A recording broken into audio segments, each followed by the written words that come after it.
Coach, just talk a little bit about hitting the road and getting back in the win column and getting the team back to where it was before Carbondale. Yeah, I think this week has been good for us.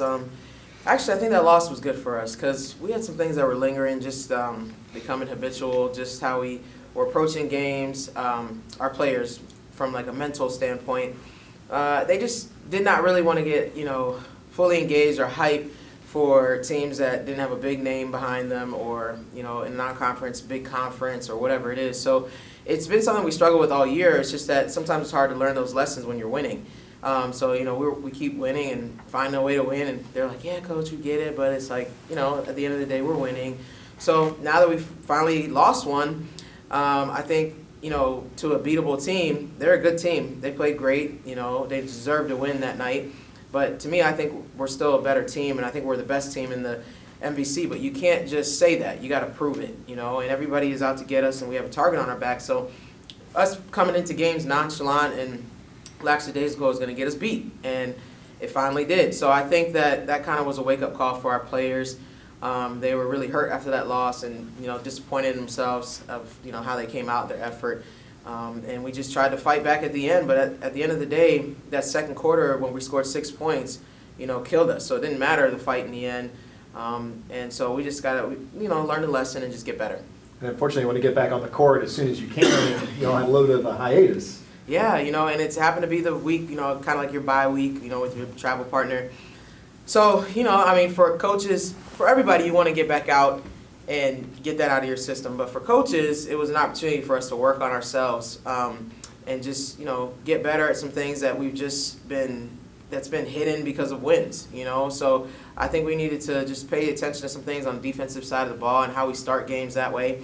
But even offensively, setting screens and helping each other out, setting each other up, being unselfish, things like that. So I thought it was, it's been a good week so far. We have a couple more practices before we get out and play again, but I just think that we've gotten better this week. End of January now, as you look at this team, what still are you really working on and focusing on and scared about that this team really needs to still hone in on and get better at? Yeah, offensively, we're a high-powered offensive team, and I think that we can score with anybody in the country. Now, in our last 5 games, basically conference games, our statistics have gone down drastically. The way we're shooting it from the 3, even free throw line, things like that. So we got to get back to doing what we were doing in non-conference offensively. But even when we're struggling, I guess, numbers-wise, we're still putting up points, because we can score it. We have so many weapons. But defensively is where we need to continue to grow, and that's what I want to see improvements in that area. I thought we had huge improvements over the weekend before with Drake and UNI, especially the UNI game. That was probably our best defensive game all year. But then we had a dip when we went to go play SIU because it's not Drake or it's not So we just have to be mature in the way we approach games. But I just need us to continue to get better defensively because that's how you're going to win championships. With that, looking to test the maturity, taking a trip to Terre Haute and then Evansville, a good way to try to get that built, right? For sure, and I don't want our players to overlook them because they're all both those teams are searching for their first win in conference here. But any team on any given day can be beat, or at least compete against you. And so my thing is, we cannot overlook them. They don't even know these kids actually because this is a whole new team that Indiana State has. There's 12 new players or something like that. So they're not familiar with their personnel, and they have to really be focused in. And it doesn't matter if they haven't won a game in conference. They're hungry, and they're looking for their first win, so it can't be against us. We have to go out there and approach the game as if they are, the number 1 team in the country or whatever it is, and continue to try and prove ourselves to this conference because our inconsistency is why we haven't really gotten a lot of respect. Now, we have gotten national recognition, and we've done some things, but at the end of the day, people in this conference believe they can beat us, and they want to come and beat us. Like Drake, I think some people in the conference, some teams in the conference still fear them. SIU played Drake. They were up for 3 quarters, and then Drake made their punch, and SIU kind of just, all right, well, we tried, But with us, they fought all the way to the end because they believe they can beat us. We don't have that, fear factor. So, we just got to continue to prove ourselves, and the best way to do that is by being consistent in practice and consistent with the way you approach games. I need to ask you about Jasmine for a feature story for the Coach's Show. Just talk a little bit about her and how she's developed and grown. And is this the first time you've seen her as the coach?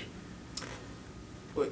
Because being new. Oh, I was Yeah, like, no, wait, no. I just got I mean, confused obviously she's there. been around. Yeah, Talk yeah. about Jazz. Franklin, right? Yes, that's right. Okay. No, Jazz, honestly, Jazz has grown leaps and bounds, and she's grown a lot in some of the intangible things, like her energy, her effort, her mental preparation, things like that. She's grown a lot, being a leader. She's starting to come into a leadership role.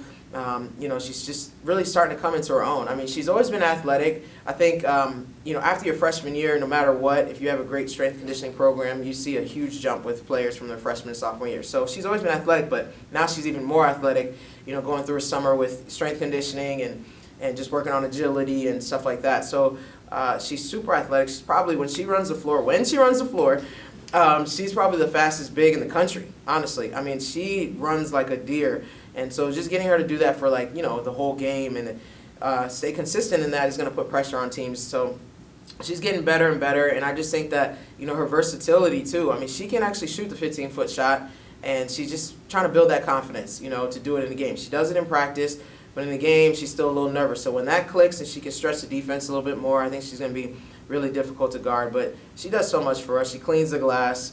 She can block shots. She can contribute on the offensive end. She's all over the place. Her hustle plays are crazy. Even in that SIU game down the stretch, she was everywhere.